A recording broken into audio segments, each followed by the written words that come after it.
All right, Catherine is going to take it away with a half or quasi or fully formed question. Thanks, Catherine. Thanks. Dr. Kumar, I love your book. I read it last year and have shared it with lots of clients. I'm an editor, and I love how you talk. I think it's just such a positive view of academic writing and the potential for academic writing to move us and speak to broader audiences and so on. A question I've had, though, that it's been in the back of my mind is I mostly work with junior scholars who obviously have a lot of anxiety about tenure and need, as you know, obviously need to publish things for tenure.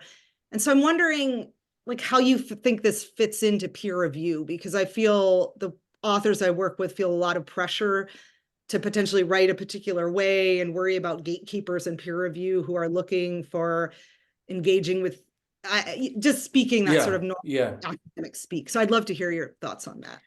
Yeah, I actually share that anxiety, and often young scholars have asked me that question, and I've always said that, oh, mine is a utopian hope that if books like mine get accepted by folks and are read by folks and are shared by folks, then those standards will change. You know, that sort of a thing. In other words, just yesterday, for example, I was at doing a reading at Columbia, and a young scholar, untenured, was explaining to me that because of COVID, he was not able to do the kind of anthropological research that he had wanted to do in China. And I said to him, oh, have you read? I said, sorry to talk about my book, but have you read Every Day I Write the Book? And I said to him, there's a chapter on Jeff Dyer and his attempt and failing to write about D.H. Lawrence. And if you read that, you should understand that failure can tell its own story and can succeed in its own way too. You can illuminate your subject.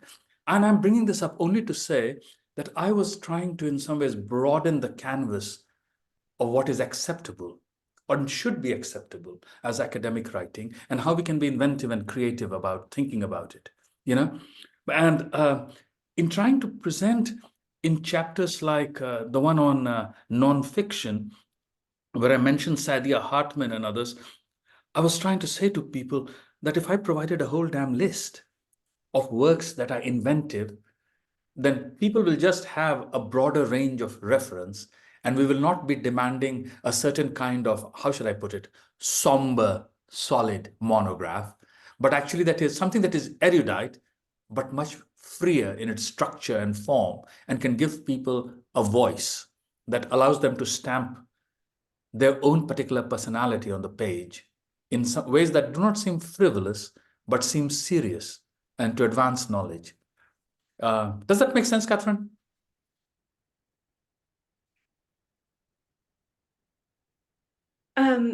Dr. Kumar, hi. I think we're just going to go about this in kind of an unstructured way, if that sounds good for you. Maybe fits the content.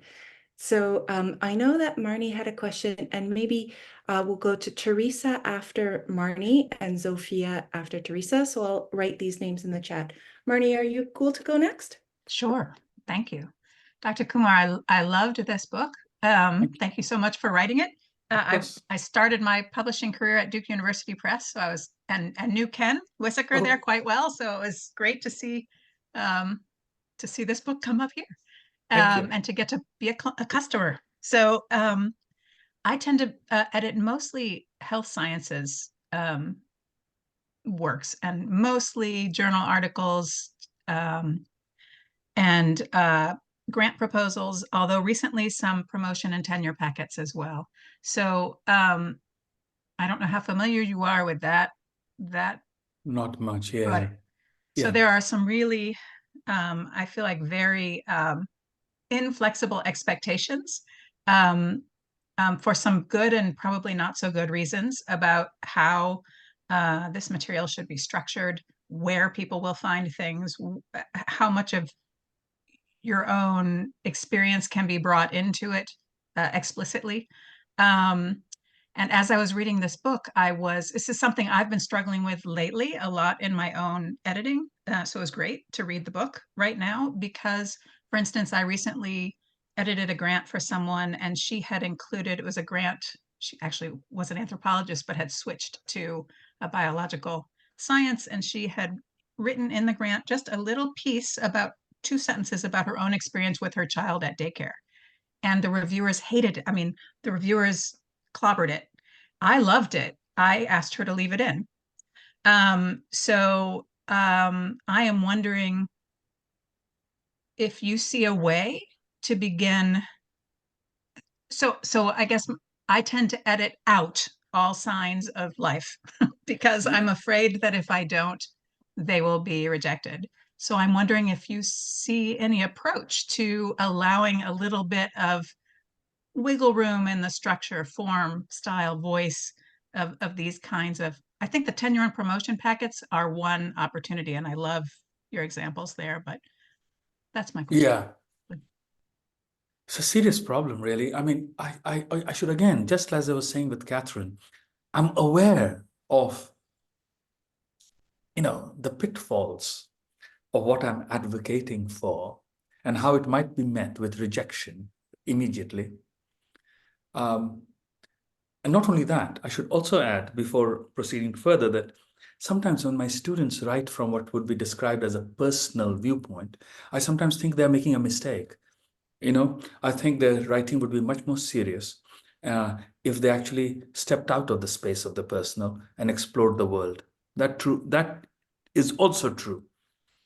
So having said that, I think I always try to push my students, certainly who are doing their final senior theses, to sort of find a structure that will justify different things. So just to give you a quick example, someone who did win the best essay award, in one part of the essay, it was a very straight academic study of the literature of trauma, of women who had left their homes and home countries and were elsewhere in displacement. But in the other one, it became a personal set of memories of her childhood mixed with an interview this student had done with another woman who had gone through the process. This dual structure allowed, and this is, I think, a lame example, but it did allow folks to get one version first and then, almost like an appendix, get this other one. Yeah. I just think that people like, one of the examples I give in the book is Maggie Nelson's The Argonauts. I think books like that, or Claudia Rankine's Citizen, really have altered the paradigm, not necessarily in health sciences, but in my field. So I feel, my wife is an economist. I don't think she'll ever buy, I'm sure she has not read my book. You know what I'm saying? She has no truck with this, what she would think of as creativity. Give me a break. I want to understand how the dollar is being weaponized in the global system, is how she would put it, So I don't know, except, my God, when you think of a whole slew of doctors who have written so beautifully in embodied ways about health and the body, you just want it somewhere there in those analyses. You know what I'm saying? And my appeal would be, how does even a straight, serious analysis slip into a discourse like that? Smuggle it in. Otherwise, I'm very aware it becomes just personal writing, becomes often, it seems so narcissistic, I want to risk it sometimes myself, but I have to say that, things are changing so fast.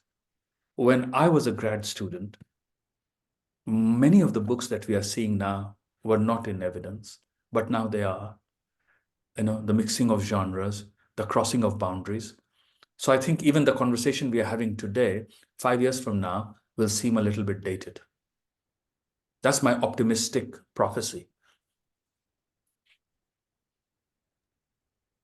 Teresa.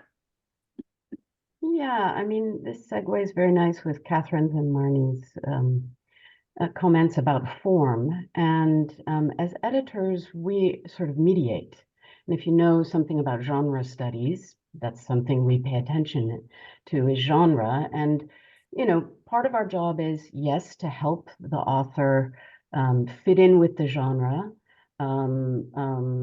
and respond to the expectations of the discourse community.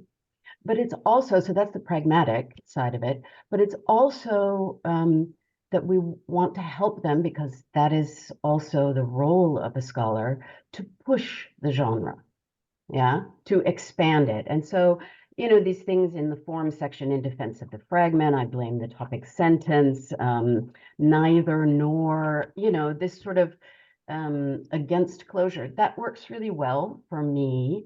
I work in the narrative, social sciences and the humanities, anthropology, sociology, history, that sort of thing, where narrative and theory are important. And so much of the writing is interested in a creative sort of form of expression.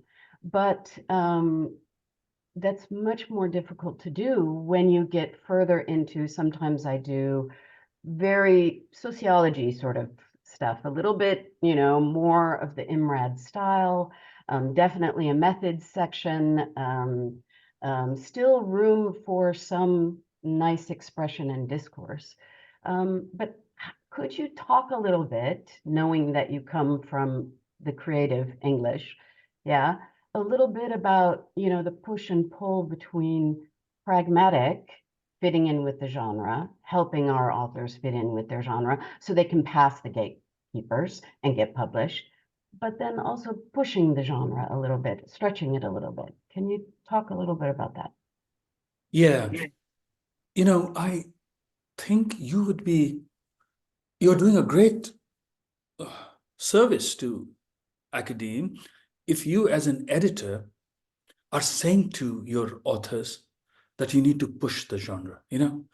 I'm sure, I might be wrong, but I want to say, I'm kind of certain that they don't expect editors to do that.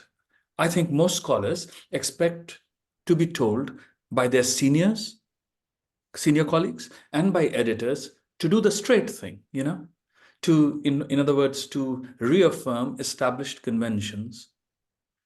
And I'm just saying that if you are nudging them towards thinking about pushing the genre and thinking a little bit more creatively, that's an immense service. I mean, thank you. You know why? Because certainly no one said that to me. Everyone expected, and I include editors there, expected me to be doing, my, was it, I think it was Marnie who mentioned, who was at Duke. When I wrote my first book, Passport Photos, which is structured like a passport, because on your passport, you see name, date of birth. Duke had rejected it. I mean, later on, they embraced me as an author, but it was rejected. And, University of California Press published it. I don't know if there's anyone from University of California, yay. But, what I'm saying is the editors did not say that to me. They did not encourage me. So if you are doing it, first, I just want to express gratitude. Now, I think the only way I can think of, and I was hoping this book could do it, I do not know whether I do, of trying to do my own bit, was just by providing example after example. Like, for example, I was teaching in a prison last semester, and this person who had graduated from one of the anthropology programs, and he was stuck, said that he had done his entire research in the field in the mining rigs outside on coastal America. And I thought, talking to him, I just realized that none of his committee members had suggested to him or pushed him to produce it as a book that could be a trade book for an university press, Well, because he was just describing the lives of laborers and how they were forming groups and how I thought it was ripe for a kind of reportage that mixed erudition which comes only from academic writing. I mean, I should say this to everyone here. I just believe if you want to go to creative writing conferences, you're struck by the lack of learning sometimes. And that is the strength of academic writing. You know, you have to have the solid reading and research and thinking that comes in academic writing. But you also, I mean, so the corrective that I'm trying to argue for is just that this erudition should come on, you know, should fly on wings rather than appear with a thud and fall dead at your door, you know. And so my long-winded answer here should end by saying, I'm hoping that just these examples that I'm giving and how they could be expanded a bit more would be wonderful. Starting with, for example, as I said, I mean, I'm totally enamored of Citizen by, Right. you know. Right. I Those went to crossover trade, academic trade. Yeah. academic trade. You know, they sometimes Like say Hartman's, you know. exactly those books Exactly. published by academic presses have done much better than straight, you know, outside commercial press. Right. Because they're written so stunningly beautifully. Yes, and have been edited beautifully, you know. Yeah. And Yeah. there are people in academia who are primary readers rather than just the general populace. Nice. Very nice. Thank you. Okay, I think it's my turn now. So my question arises from the previous questions, and particularly Catherine's, about the young academics' dilemma. And I'm wondering, in realistic, practical terms, can a genre-pushing, high-flying, free-form book, can it actually be what we call a tenure book? Oh, man. That is, can it be? Well, they did give me tenure when I wrote my book, Passport Photos, that was, I think, very innovative in its form. And that was so many years ago. You know, I can't even remember how many years ago. I think the main thing one should do is insist for our young scholars that it should teach your reader, that the book should early on teach your reader how to read your book. If you're doing that, and if you do that sometimes with use of examples from your discipline, where those moves are already afoot, then you're doing it even better. But that is key for me. I always think that the moment where a book reveals to its reader how it is to be read and why it got to be written in the way it is, and not so much in terms of saying, oh, the research here has been lacking in this way, but rather the form. I'm talking about that. If you do that incisively and quickly enough, and then return to it again in different ways, then you are doing everything you can to actually be tenured. Or, you know, I also, by the way, I don't know where every one of you works, but if you are working at an university press, for example, and your writer comes through that, then the committee has to respect the fact that it has been published by an academic press. I mean, this is something I have said at some of the meetings where I have been asked to attend. I said, but listen, your chair should write a letter, for example, that explains that this is the same press that has published X, Y, and Z, who are, scholars in blah, blah, blah. Or it should refer to other presses, again, where you say that this person has been published and this work has been published. I think that's enough ground. I mean, I know so many people who would vote yes. Thank you. Yeah. Like that idea. Emily, can we go to you next? Yeah, I'm just joining everyone and thanking you for this wonderful book. I've already shared it with so many people. So my question, I guess, was about playing around and experimenting with genre in academic writing. And I mentioned this, I think, before you joined the call, but I'm increasingly seeing clients coming to me and saying that they want to write an accessible book. And they just sort of use this term without much distinction. And many people I've seen increasingly connect accessible to incorporating some version of memoir or something in their writing. And while this can certainly lead to wonderful books, I'm trying to push people to not always think of memoir as the only way to play around the genre. There's other forms. So I'm curious if you have, and I think this is certainly connected to kind of currents in auto theory and different, books that have been really popular over the last decade or so. But I'm curious if you have any thoughts around potentially pushing authors to explore and play with genre beyond just life writing as a mode of pushing beyond traditional academic. Well, you've put your finger on what has been a principal source of anxiety for me. I mean, I always think that imaginative writing, or to, this just the demand that you do something that is inventive, often, I don't know why it is so. Is it because we live in an age of memoir or something? Is often narrowly interpreted by people as being the same as personal writing. I'm entirely opposed to it.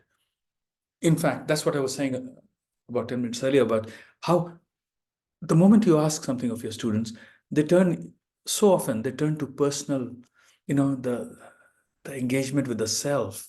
And I think, no, you are being asked to do something imaginative or creative. That doesn't mean it has to be I. And therefore, one of the things because I have mentioned now this Claudia Rankine Citizen a few times, I always say to them, you will see that it is in the second person. It says you. It is not she who has gone up and rung the bell on a therapist's door and been told, oh, get off my lawn. It is an unknown you. And then I say, these stories were collected by Rankine after she wrote on a listserv and said, can you send me examples of microaggressions that have taken place in your life? And then she collected them, edited them, and made it. And the other thing I do is a book I have also mentioned here, Svetlana Alexievich's Voices from Chernobyl, where I said to them, because I'm talking to editors, I should say to you that book is a marvel of editing. The writer as the editor, because people are talking to her for 4 to 5 hours, and then she, changes things around, clips it, edits it, shapes it, gives it a voice. And she gives it a shape such that when you are reading it, you think this is the pure human voice. And nothing is as marvelous as that. So I said to them, it's not her speaking. She has gone and spoken to someone else. You are in conversation with someone else when you read another book and you are reporting on that book. It is not about you. It is about the world out there. And I just think the multiplication of examples that you can present to people, because those books are doing that other thing that you want them to do, is the best antidote to an overinvestment in the narcissistic self. You know what I'm saying? My God, there's so many wonderful books out there. You don't have to,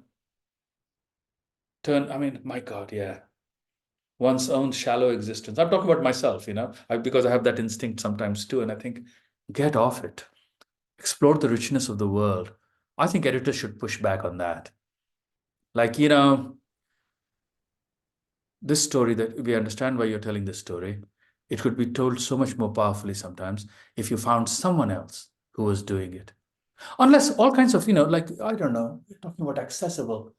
Leslie Jameson's empathy exams is interesting, but that's because all those things that happen to her body happen in a way that didn't happen to me or to you, because, there are very particular things that happen to her. So she has a right to speak in those ways, but most of us do not. And so unless you have had, like she did, your nose smashed in Nicaragua or something, don't talk about your nose.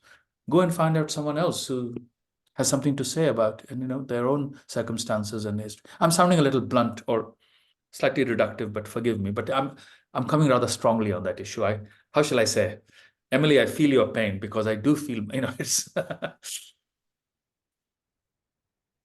I have a question.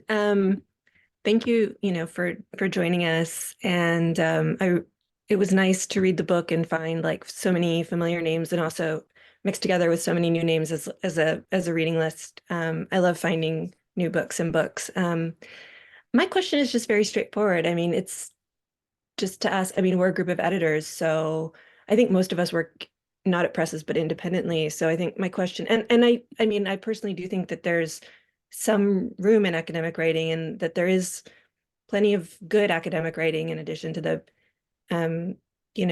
academic writing that's not fun to read. But my question is just, like what is the, could you share some helpful, editorial feedback that you got either on this book or a previous book? I mean, I've talked to Ken a little. I mean, Ken is someone who's out and about, like he's sort of a public figure himself. So, he talks a little bit about his approach but it would be interesting to hear from you as a writer. Yeah. Yeah.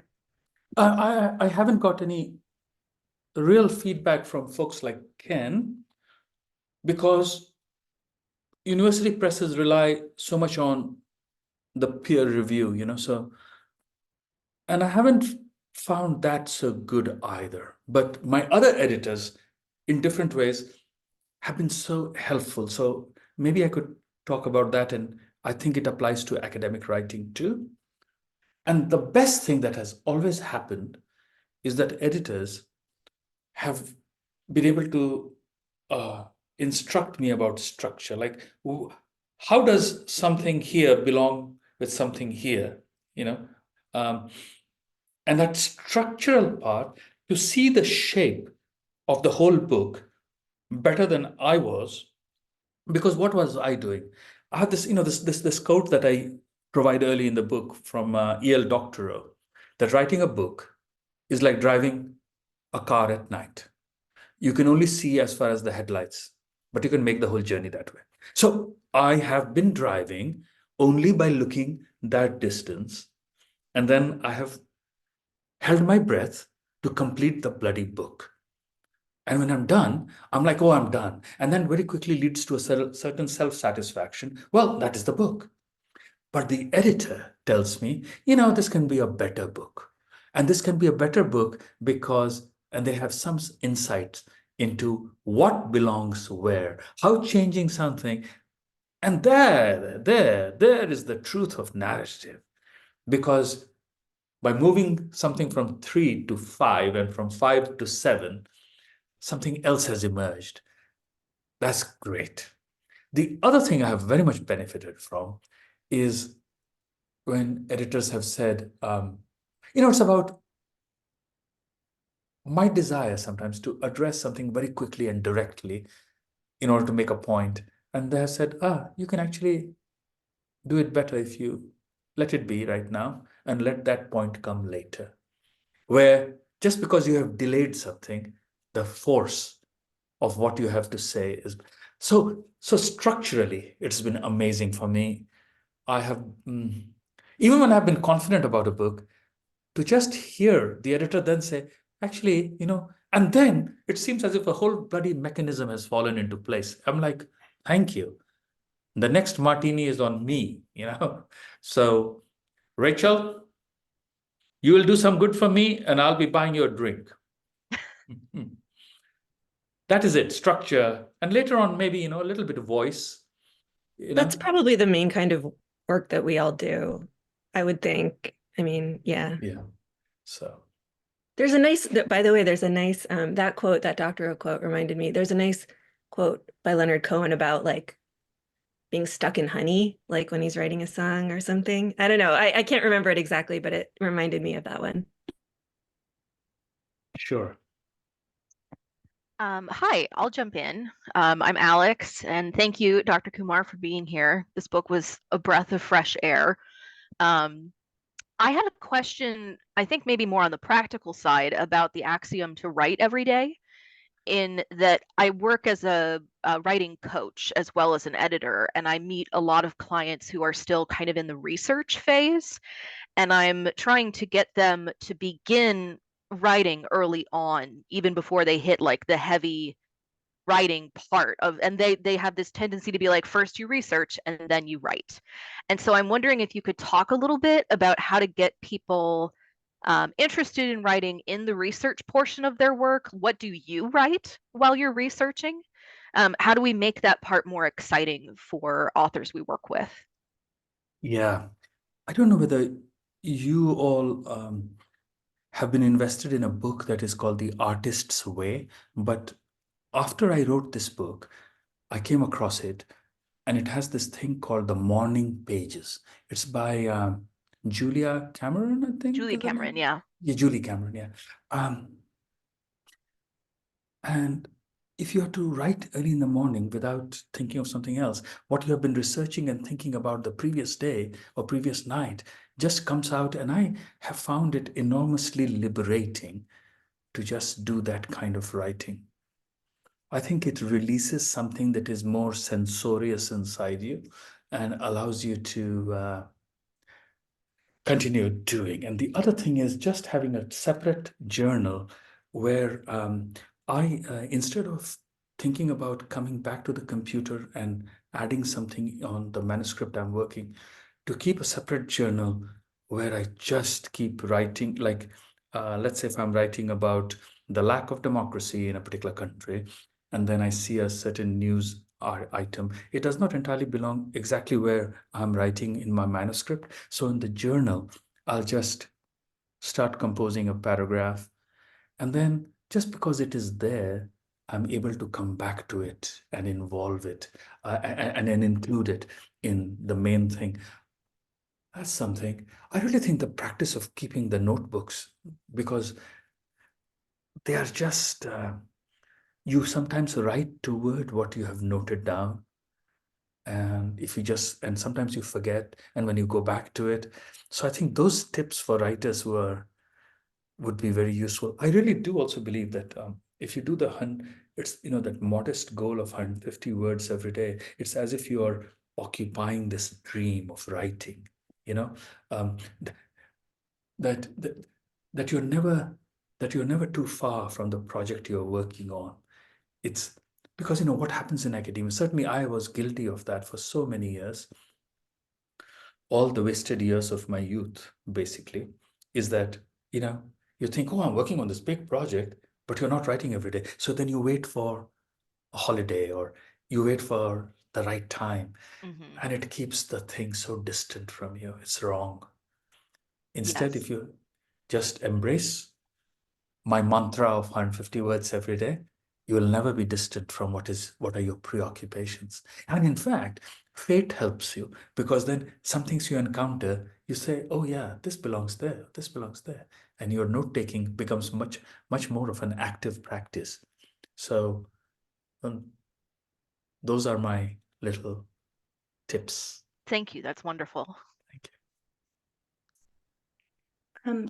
I pre-wrote some questions, but I'm wondering, I just want to take 2 seconds to pause to see if anyone who isn't me wants to unmute themselves and jump in.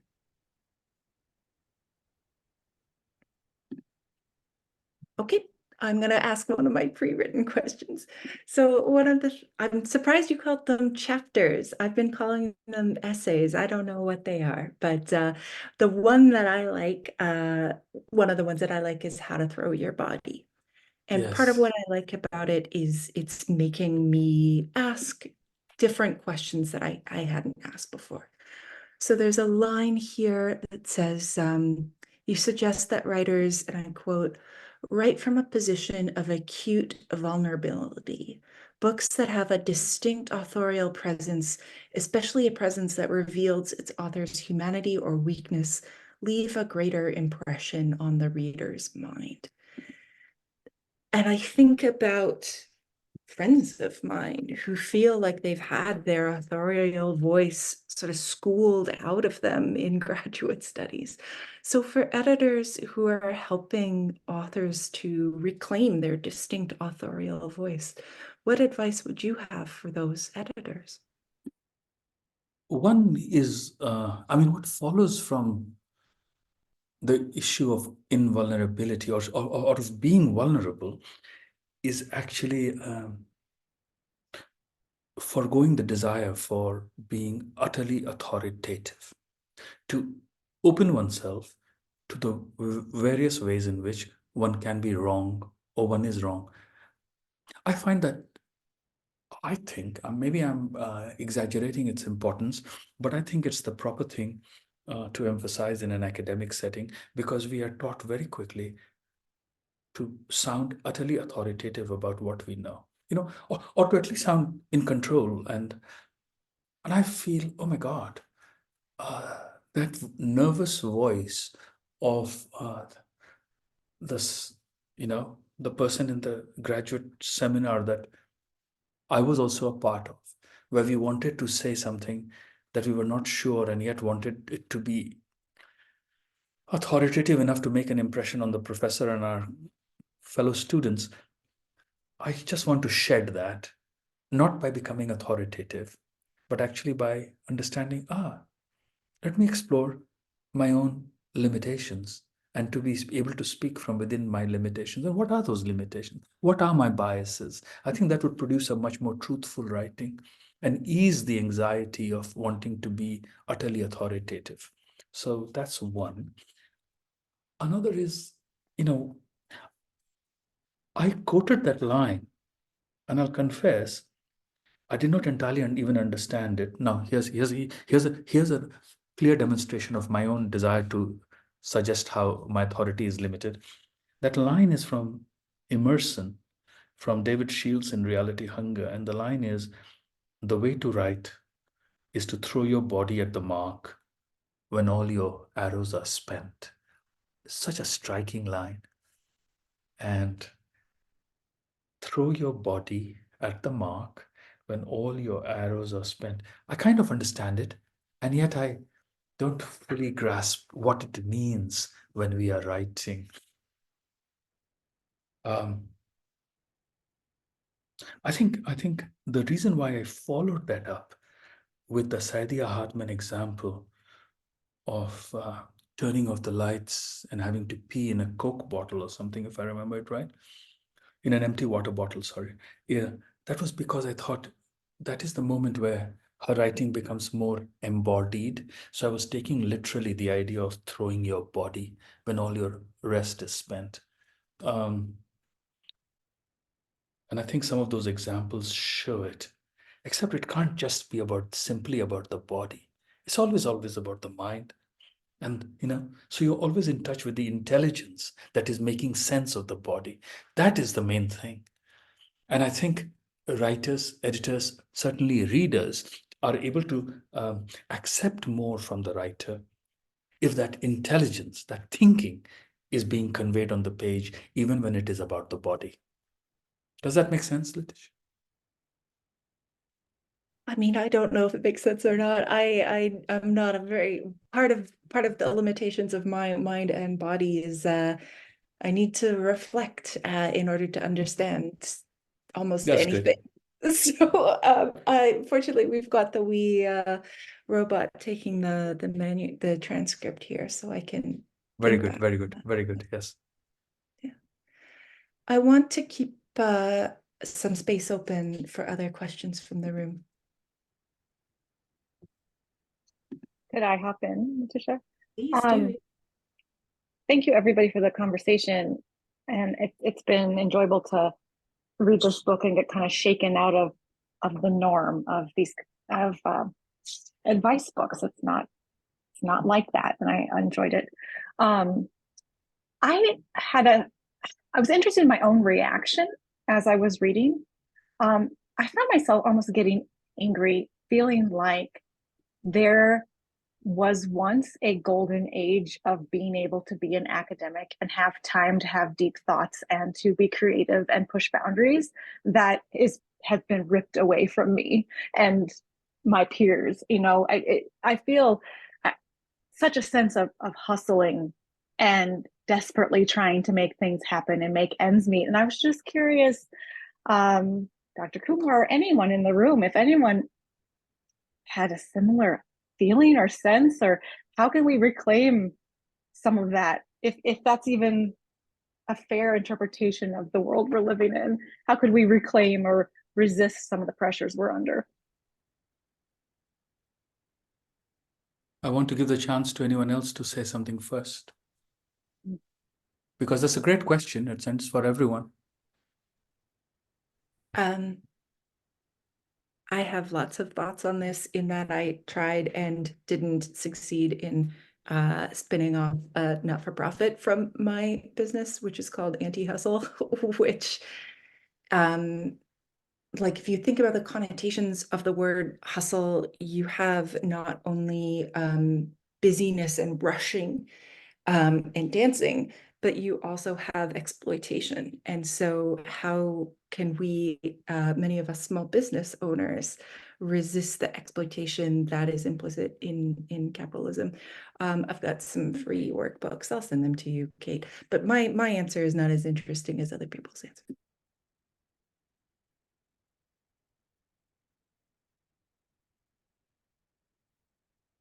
Yeah, Go ahead. Someone was going to say something.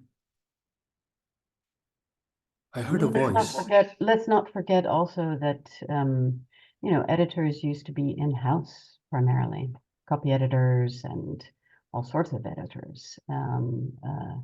It's been, from the 1990s onward, the casualization of editorial work has gone on.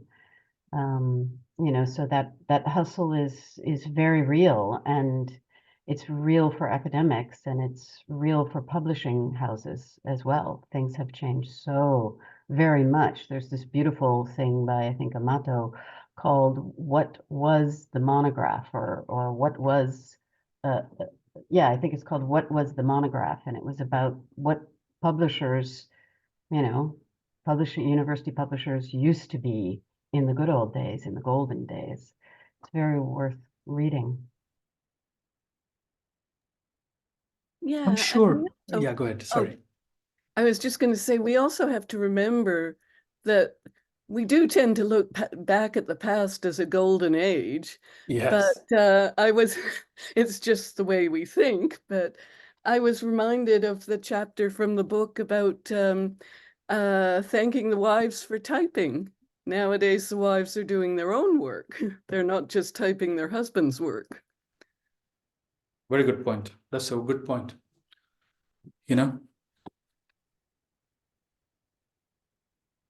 My parents always say that the mangoes were sweeter when they were younger, but all kinds of things. That's true.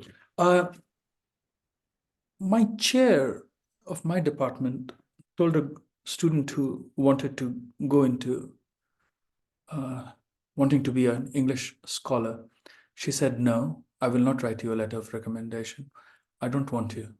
I know it's very, very bad, the market." And that just appalled me on one hand. On the other hand, I also understood how she wanted to be helpful to the student. She wanted her to explore other forms of employment that would not be so heartbreaking. So it's very bleak. On the other hand, because there is always the other hand, think of how much all the new work that is being done, how exciting it is. Just 2 nights ago, I was at the Whiting Awards for Young Writers. Just the emergence of new demographics, but also the emergence and sustenance of new energies. Some folks might just call them the woke, but it was, I certainly from my vantage point did not claim to be entirely in their shoes because I'm older and etc., etc. But my God, just the energy of new writing was so evident. So I want to say to you is that, Kathleen, there's as I think Zofia said, there wasn't that golden age. There were problems then too, and they were of different nature. We have new problems, grave problems, but also many new opportunities. And even as we deal with the former, we can't blind ourselves to the latter, among other things, right now we have this, we don't have in-house help, but we are through this medium all getting together just to have a chat, about our work and think about better ways of doing it and what resources we have and what examples can we use. That's important. This would not have been possible. Had there not been the pandemic, this damn thing called Zoom would not have been on everyone's, I'm thinking of writing a book called You Are Muted. One of you editors should say, yeah, that's a great title. Let's do it. So I know that's not a very adequate answer, but there it is. I appreciate it. Thank you. It's 1:55 where I am. I'm inviting anyone else who has a closing question, if it can, well, it's 2 now where I am. So I think we should end it here and say thank you so much for joining us. Thank you for dealing with not at all following the script that we sent you weeks and weeks ago. Sorry about that. I think it fits better with the content of the book. If we're talking about having form and content come together, let's write a highly detailed run of show document and then not follow it at all. Thank you everyone for reading. Thank you for bringing your questions to the room. Dr. Kumar, thank you so much for joining us. My understanding, folks, is that this is applause in sign language. So if you feel like doing applause. Thank you. Also, how can I say, my deep apologies. I'm stupid. I got delayed out there. You're fallible human.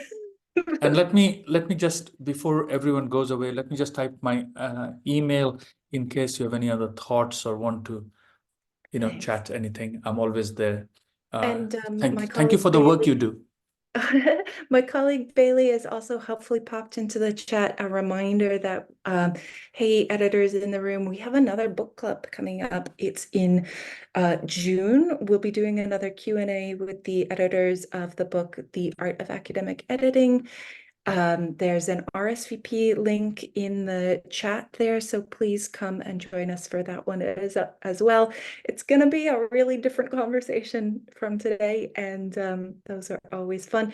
And if anybody does want to, buy your books local, the chat link is to an Amazon book because I think that's the only place they're publishing it. And so you can ask that question of the editors for the book.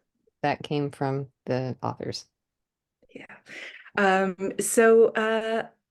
Thank you all for being here. I appreciate everybody's work. Enjoy the rest of your day. Bye. Bye. Thank you. Thanks, everyone. Thank you. Thanks.